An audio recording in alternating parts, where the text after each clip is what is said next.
The Chicago Bears make two moves to start their offseason, one in acquiring an offensive lineman, another one in moving on from a fan favorite player, at least in a little bit of way. We're going to talk a little bit about both those things and what the future now holds for the Chicago Bears, as well as where does their draft picks now sit after trading one to acquire an offensive lineman. We're going to get to all that and more right after this. You are now tuned in to Chicago Bears Central, your number one place for all Chicago Bears news and content.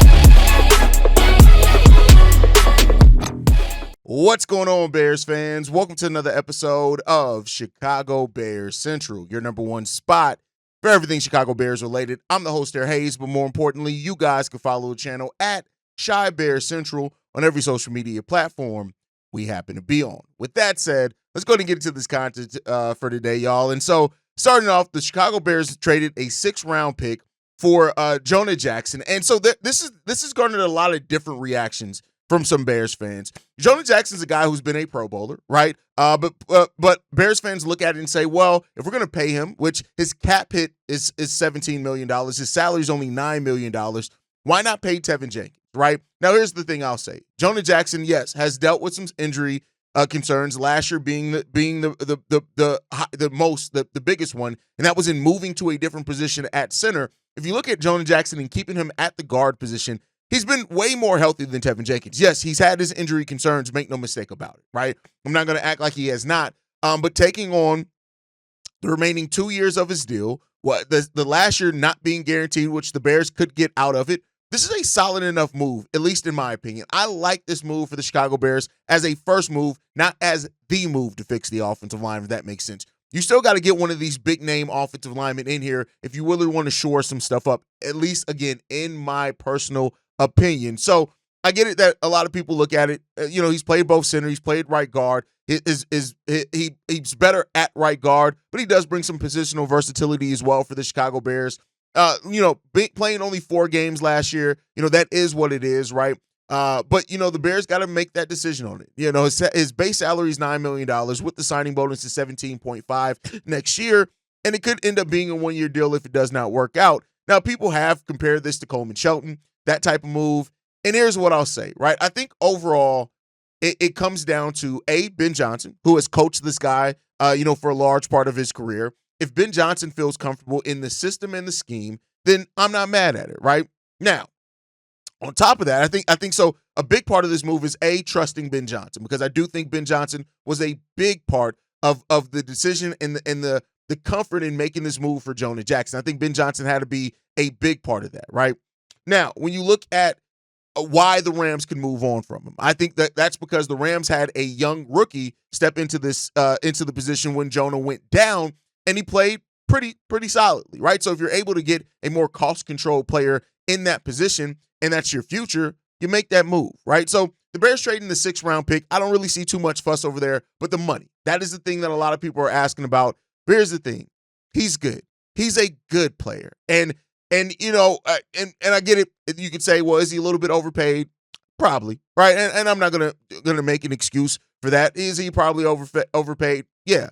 But when he's healthy, he's a damn good player. And I think that is like, it's good risk versus good reward in this case for me when it comes to Jonah Jackson. I know not everybody's going to agree with that, and he's going to have to absolutely prove this to people, and that's fine, right, when it comes down to it. But I think also one of the things that, right or wrong with the social media aspect, is that we traded the pick that we got for Justin Fields for Jonah Jackson. So it's basically like trading Justin Fields for Jonah Jackson, but it is what it is. He was a Pro Bowler in 2021. He gave up 0 sacks on 494 pass block attempts in 2022. He gave up 2 sacks on 432 pass block attempts in 2023. And yeah, he missed a lot of time in 2024, so you can't really use that. But this is a good player. And that's what the part that I'm not mad at it, right? Yes, he's a better run blocker than pass blocker, but they just solidified a spot on that offensive line. They still have to make the big moves. And I think when it comes down to it, if you get a Dahlman, right? If you get a Will Fries, if you get a Mekhi Becton, if you go out and keep adding to this offensive line as well as draft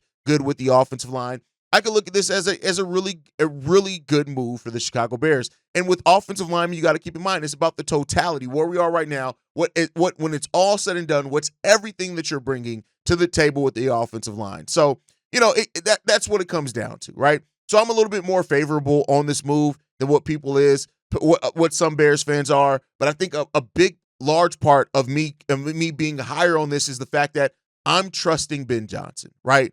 And we've said that. If Ben Johnson, who's worked with this guy, if he feels like this guy is going to be able to bring what the Bears need to revamp this offensive line, I'm not mad at it. He's a nasty player on top of it all when you watch some of his tape. Again, last year was not the best year for him. I'm not going to try to make that case for it at all, right? But I think when you look at the history of what he's brought, I think that this is a solid enough move. And I think it's a rush to call this a failure of a move. For the Bears fans are like, oh, this is stupid in March, right? Free agency hasn't even officially opened yet. And people are calling this a bad move. No, right? So I think, like I said, with offensive linemen, sometimes it's about what all you bring as a whole. With pass rush, if there's a weak chain, a weak link in that chain, it can make the whole offensive line look like absolute shit, right? So I think that's a part that plays into it as well. You just got to keep it together and see what's going to happen there. Him playing under Ben Johnson adds a lot to that for me, and we'll see what the future does hold. Now, another move that the Bears did make yesterday is making the decision not to tender an offer to Jack Sanborn. Now, many of you guys who have been Chicago Bears Central listeners or viewers for a while, you know me, C-Dub, and Bobby were in on Jack Sanborn very early.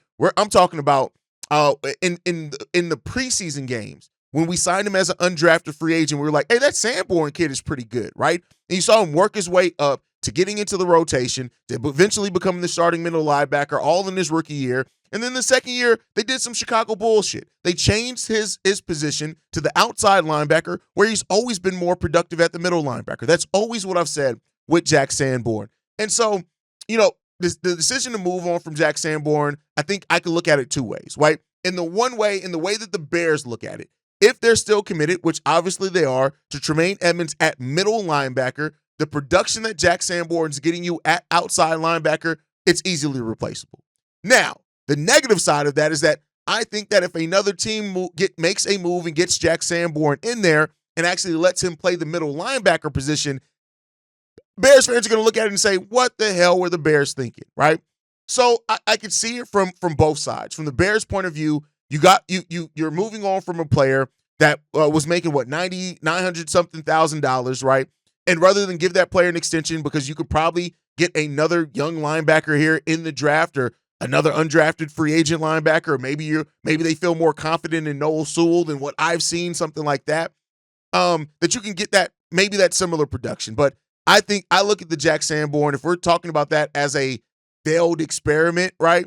I think that's more so failure on the Bears' part to not put a player that showed you he can be productive at a position and you change his damn position. That's the thing that I look at it, right? And that's the problem here, right? Overall, is that I think there's a high possibility that the Bears regret this, right? And I think that's a high possibility as well, Bears fans are not going to let them forget that if Jack Sanborn goes somewhere else and looks like the player that we all think that Jack Sanborn can be. Jack Sanborn just felt like a Chicago Bears linebacker, right? And when you look at the story that he's had, it's great. Now, if he goes on somewhere else and he really thrives by being able to play middle linebacker or whatever else it is, hey man, it's I'm not going to be happy with it, right? And that's just my personal opinion. I loved Jack Sanborn and what he brought here. I try to separate my own over a player and look at it objectively. And like I said, the objective part of it is that if you look at the production Jack Sanborn brought, you can find that production other places, right? You can find that production at a decent level. Now, I'll say this, if Jack Sanborn goes to another place for reasonable money and on top of that plays middle linebacker, then Bears, you're stupid, right? But, we got to see what the Bears are going to replace it with. And like I said before, I'm not going to label anything necessarily a failure yet here in March, right? But I'm going to be definitely watching to see what the Bears now do with the linebacking core, because you have a pretty large gap now there with your linebacking core. You got Tremaine Edmonds, you got TJ Edwards, who I love, absolute beast, a dog. But outside of that, like your linebacking core isn't necessarily the deepest, right? You don't really have a lot of depth there. Like, of course, I would like to look at Noah Sewell and say he's going to be somebody that's going to be able to step in and give the Bears some production. But then again, can you? He hasn't been able to stay healthy. When he is on the football field, he's playing mainly special teams. It's not like he's playing a whole lot of actual snaps for you. So there's tons of questions still left there that the Bears are going to have to answer with how they fill out the rest of the roster. And we'll see what they do there. But let me know down below how you guys are feeling over these two moves, right? Jack Sanborn, no longer on the Chicago Bears roster. Jonah Jackson now coming in is going to probably be a starting guard here for the Chicago Bears. We'll see what else the Bears do here because they got a lot of opportunity. And much like I said with other veteran positions as well with Jonah Jackson, is that this allows the Chicago Bears, maybe Kieran Amagaje turns into that guy. Maybe a guy that the Bears draft rather than throw him in there as the starter right away. Maybe they bring them along slowly. Maybe there are things like that. So I think all that kind of comes down to it, right? And we'll see what the future does hold there. But overall, it's wait and see for me when it comes to these moves by the Chicago Bears. More high on Jonah. Don't like letting Jack Sanborn walk, in my personal opinion, but we'll talk about it as it keeps on going, man. But now with that said, Chicago Bears have removed their 6th round pick. So now that leaves the Bears having pick number 10 in the 1st round, the 39th overall pick that we got from the Panthers in round 2, our own 2nd round pick at number 41, 2 spots lower. We have the round 3 pick at pick number 72, the 149th overall pick in round 5, and then we have 2 round 7 picks, one that we got from the Bengals at 235 and one that we got from the Vikings at 242. So that's where the Bears draft compensation now sits. Still more than enough, right? More than enough. When you look at the position of needs that we have, O-line, just about every position on that O-line, we need a center, we need another guard, we need another tackle, and we also need some depth, right? But that's not all going to be addressed in the draft. Edge rusher, I think that it's clear that edge rusher is higher on the list of priorities than I think some people were initially thinking coming into this offseason for the Chicago Bears. That's there. And then running back and tight end, right? Those seem to be the positions right now that the Chicago Bears are targeting. Offensive line, it's clear. We already know what the Bears need for offensive line. That's been told. A lot of that, some more of that could be addressed here in free agency as well. Remains to be seen there. But there's some guys that they can absolutely get there at number 10 if it makes sense for the Bears to draft there. I keep telling you guys, my guy, Mbao, I'm telling y'all, I told y'all when I picked him. He is rising up draft boards. But another guy that's is starting to rise up draft boards there is Tyler Booker, right? Somebody that's out of Alabama as well. He's another guy that I do think could be on the Bears board there in the 1st round. I think he may be a trade down candidate. I don't know if they just take him at number 10. We'll see there when it happens. But a lot of people are looking at his tape and saying that he can be a Pro Bowl caliber player. He's a guard, Tyler Booker is. Go and watch his tape. A lot of things are starting to look pretty good for him as well. And people are saying that by the end of his rookie year, Tyler Booker could not only just develop into a starter, but also be a leader, that he has that type of mentality as well to be a leader.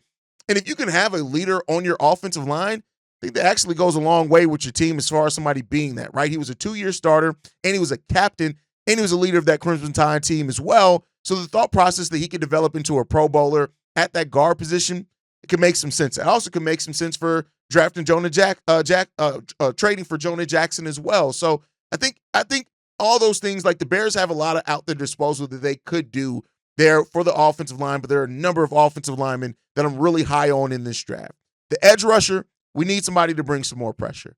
After, cutting DeMarcus Walker, we don't know what's going to happen in the future with Darrell Taylor. We don't know how they feel about Austin Booker heading into year 2. Is he a starter? Is he a gap filler? Whatever that is. Daniel Hardy's another guy. We don't know what the future is going to hold for him. He's a restricted free agent. So because of all that, edge is definitely high on the Chicago Bears board. And this is a draft with some really good edges in it. Now, I do think if you're going to go edge, I may want to go it in the 1st round, but you guys can let me know how you guys feel on that edge position, running back. Regardless of how people feel, I know that we have to address that. We have to make sure that we address the offensive line. Going out and getting a talented running back isn't going to mean jack shit if we haven't also fixed our offensive line. But I think it's clear. With Ben Johnson coming here, he wants another running back. And while Roschon Johnson has some potential and talent there, he's not been able to bring it or show it on the field consistently enough because of his inability to stay healthy, on top of some limitations that he has here. So the Bears could be looking for that running back to bring in here, pair with DeAndre Swift, maybe even replace DeAndre Swift long term. We'll see what happens when it comes down to that. But I think overall, running back is definitely a high priority list for the Chicago Bears after some other things. And then apparently tight end, right? What we're hearing from a lot of other places and sources as well, that the Bears do have tight ends on their board. And it is they're looking for a tight end to supplement Cole Kmet.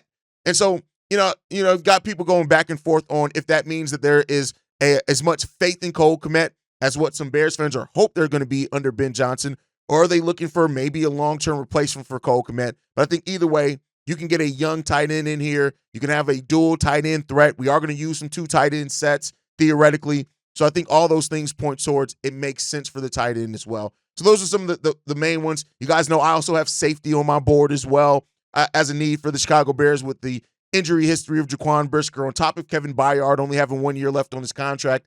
I look at safety as something else that the Bears need, and we'll see what the future does hold there. But that's my time for today, guys.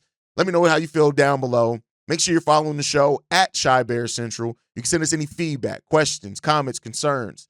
ChicagoBearsCentral@gmail.com. Lastly, if you want to leave a text message and our voicemail for the mailbag, the number to do so, 773-242-9336. We are the #1 spot for everything Chicago Bears related. That's thanks to you lovely and beautiful people. And like I like to end every episode on, Chi-Town up, Bear down. Love you guys. Peace, y'all. This has been a presentation of the Break Media.